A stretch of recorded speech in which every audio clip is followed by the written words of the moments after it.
지금부터 12월 17일 새벽 예배를 하나님 앞에 드리시겠습니다.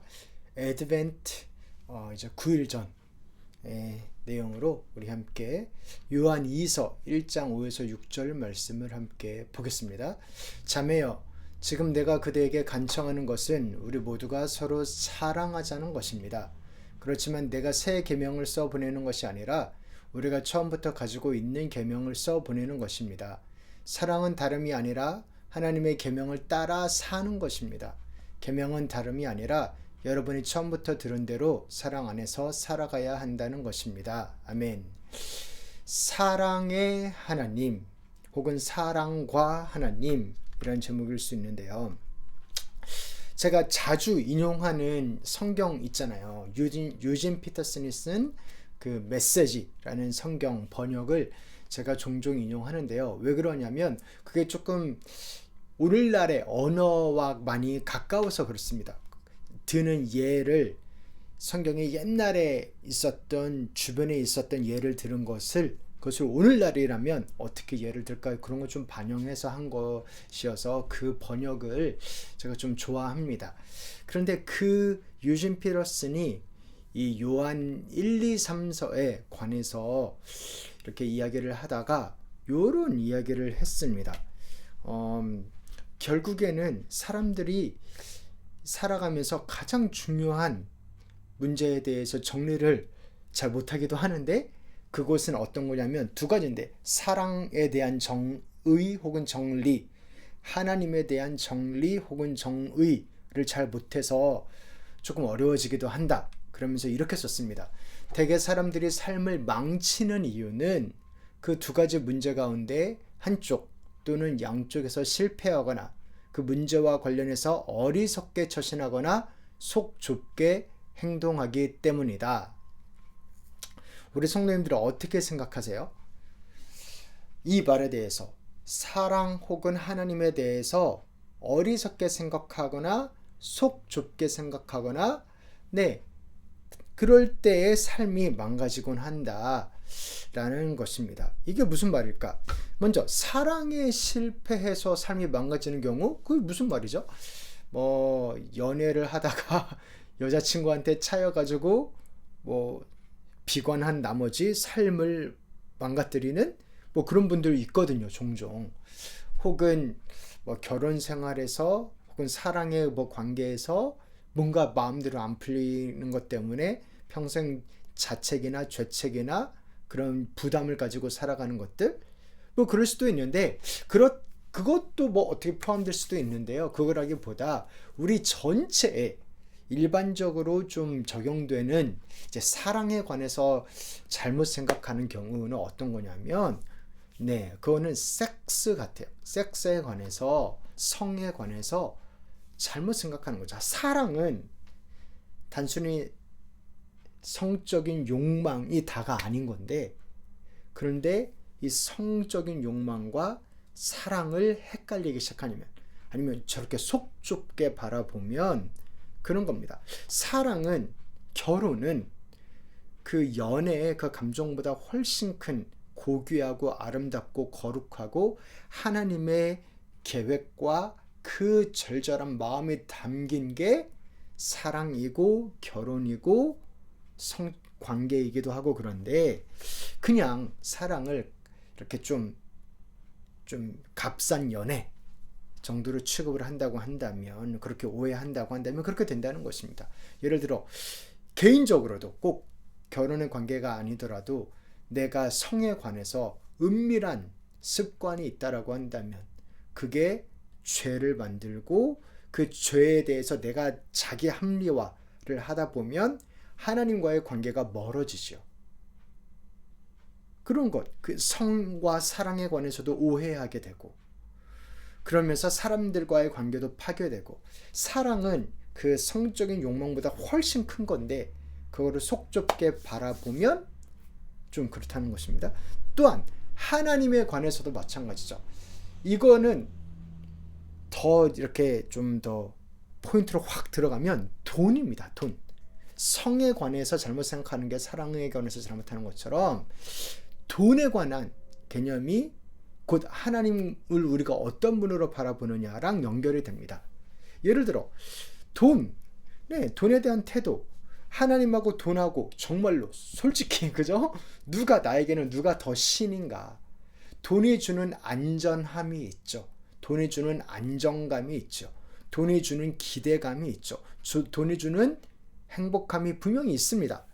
그런데 그것과 하나님이 주는 평안함, 하나님이 주는 기쁨, 하나님이 주는 소망, 그 둘 중에 나는 어느 것을 더 믿고 있나?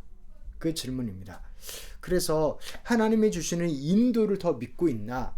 돈으로 그릴 수 있는 그 미래를 더 집중하고 있나? 하나님보다 그죠? 나의 계산, 자기 계산에 훨씬 빠른 사람들이 있죠. 하나님의 말씀을 듣고 하나님이 나에게 하시는 말씀을 내가 삶에서 누리는 것보다 돈이 말하는 그런 가치나 나를 향한 정체성이나 아니면 미래나 그것을 훨씬 더 믿는 사람들이 더 많죠. 많다라고 해야 되겠죠. 그래서 이게 여기서도 유진 피터슨이 이야기하는 것은 그 사람이 특별히 악해서 그런 생각을 한다라기보다 결국에는 두려워서 그런 거다. 그러니까 이게 어리석게 처신한다 이런 표현인데요. 그러니까 사람이 뭔가 되게 악해가지고 그렇게 섹스와 머니를 바라본다라는 게 아니라 그걸 제대로 보지 못하는 그런 환경 속에서 있었고 그것을 더 넘어서 그렇게 남들과 다른 것에 대한 두려움, 그리고 또한 남들도 가지고 있는 것을 갖고 싶은 부러움, 두려움과 부러움. 그래서 이제 속 좁은 행동이라고 이렇게 좀 표현을 한 겁니다. 요한은 오늘 말씀에서 요한은 요한 1, 2, 3, 4 그 짧은 편지인데요. 그것을 통해서 분명하게 이야기합니다. 하나님이 중요하고 사랑이 중요하다고.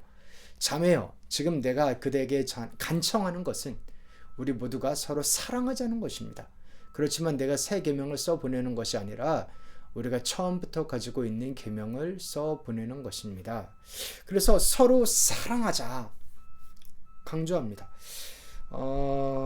상대방을 이제 나와의 비교 대상으로 바라보지 말고, 그래서 부럽거나 아니면 두렵거나 그런 대상으로 바라보지 말고 사랑하자. 사랑할 대상. 그리고 돈과 그리고 성에 관련해서도 우리 교회 안에서야 거의 안 그러겠지만 그죠? 우리가 삶을 살아갈 때 어떠한 공동체나 어떠한 관계나 속에서 돈으로 혹은 성적인 매력으로 그 사람을 바라보거나 뭐를 판단하거나 비교하거나 그러지 말고 우리 사랑할 대상으로 바라보자. 섬길 대상으로, 함께할 대상으로.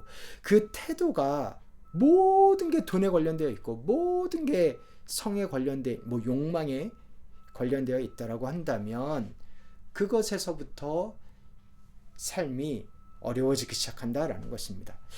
그런데요, 그렇게 사람을 사랑할 대상으로 보고 진짜로 사랑을 하려면요, 꼭 필요한 게 있으니 바로 하나님입니다. 하나님은 사랑이시라. 이게 그 말에서 나온 거예요. 하나님을 모르면서 사랑하기는 진짜 쉽지 않습니다. 왜냐하면 사랑은 오래 참고 온유하고 친절하고 함께하고 기대하고 하는 건데, 하나님이 주시는 그 소망과 하나님이 주시는 인내의 능력, 하나님이 주시는 용서가 없이 사람을 어떻게 사랑하겠어요? 나는 그 정도 실력과 능력이 안 됩니다. 나는 그 정도로 착하지 않습니다. 그래서 이 사랑을 제대로 이해한다라는 것은 곧 하나님을 제대로 믿는 것입니다. 그래서 이 뒤에 이 말이 나오는 거예요. 사랑은 다름이 아니라 하나님의 계명을 따라 사는 것입니다. 계명은 다름이 아니라 여러분이 처음 들은 대로 사랑 안에서 살아가야 한다는 것입니다. 사랑한다는 것은 곧 하나님의 말씀을 듣는 건데, 하나님의 말씀을 듣는 것은 곧 사랑하는 거다. 하나님 사랑, 이웃 사랑. 하나님이 내가 아직 죄인 되었을 때에 나를 위해 죽으심으로 먼저 사랑하셨다. 우리를 향한 사랑을 확증하셨다. 그 믿음이 있어야만 비로소 우리도 사랑할 수 있지요. 사랑할 수 있는 용기와 동기와 그 능력이, 노력이 거기서 나오게 되는 것이요. 그래서 제대로 사랑하려면 하나님을 바르게 섬겨야 됩니다. 또 바르게 하나님을 섬긴다는 것은 곧 하나님 사랑, 이웃 사랑입니다. 그래서 메시지 성경은 이 구절을 이렇게 표현했어요. 사랑은 그분의 계명을 따라 사는 것입니다. 그분의 계명을 하나로 줄여말하면 이것입니다. 사랑 안에서 삶을 경영하라. 사랑하는 성도 여러분, 사랑 안에서 삶을 살아가는 것이 어떤 건가? 그게 구체적으로 어떤 건가? 하나님을 사랑하기 때문에 누군가를 사랑한다는 게 어떤 건가? 그거에 대한 좋은 예가 저는 이 요한 2서라고 생각해요. 어떤 거냐면 하나님께서 우리를 먼저 사랑하셨습니다. 먼저 사랑하셨다. 그게 예수님이 우리에게 오셨다라는 이야기죠. 애드벤트. 정말 그 2000여 년 전에 예수님, 하나님께서 보낸 아들 예수님이 우리에게 오셨습니다. 그러니까 우리를 먼저 사랑하셨고 선물을 먼저 주셨습니다. 그리고 그 선물을 받고 그거에 반응해라 말씀하시는 거죠. 그것과 같은 게 오늘 편지인데요. 오늘 이 중요한 내용을 주는 이 모습, 이 편지가 저는 어떻게 느껴졌냐면요. 예를 들어 마라톤 있잖아요. 마라톤 그 42.195km를 달리는 그거의 배경을 보면 되게 감동스러운 이야기인데, 그 아테네와 그리고 페르시아와의 전쟁에서 그때 페르시아가 막 모든 도시들을 다 점령하고 다닐 때였으니까 아테네 시민들은 두려워 떨고 있었습니다. 우리 군대가 나와가지고 싸우긴 싸우는데 어떻게 이길까 질까, 우리는 어떻게 될까, 풍전등화와 같이 나라의 명운이 달린 그런 상황에서 아테네가 이겼죠. 그래가지고 42.19km를 그 먼 거리를 쫙 달려와가지고 이겼다라는 소식을 들려줬습니다.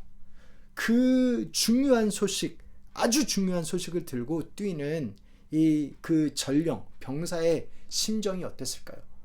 쉬지도 않고 뭐 쉬었는지 안 쉬었는지는 모르지만 42.19를 그렇게 쭉 달려와서 그 좋은 소식을 전해줬던 그 전령의 심정처럼 저는 이 편지가 그러한 심정으로 전하는 것처럼 느껴졌어요.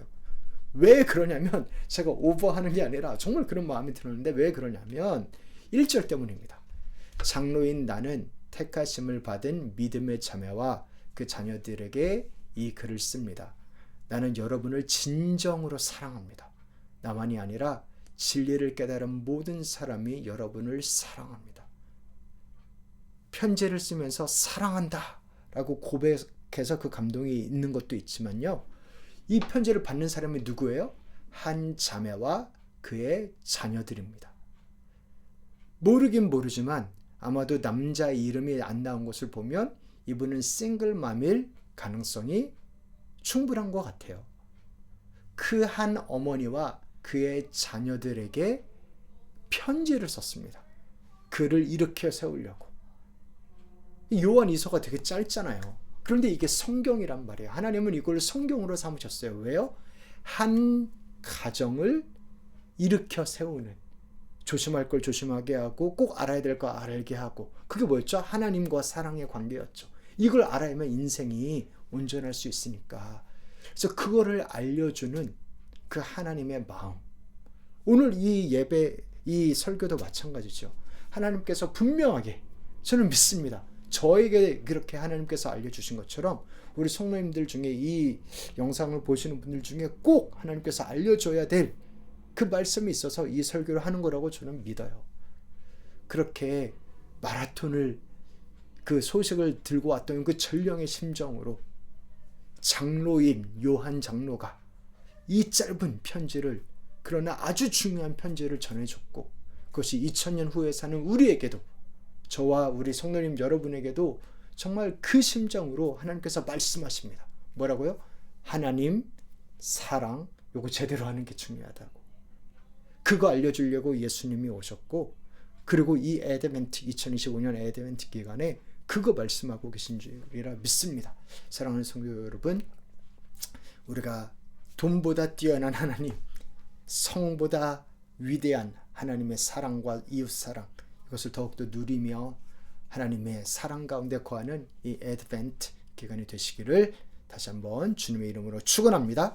이제는 우리 주 예수 그리스도의 은혜와 하나님 아버지의 사랑과 성령님의 교통하심이 하나님 사랑을 받으며 또 우리도 하나님을 사랑하고 이웃을 사랑하며 그 예수님을 더욱더 누리며 나아가는 우리 귀한 성령님들 한 분 한 분 가운데 이제부터 영원토록 함께 있을지어다. 아멘.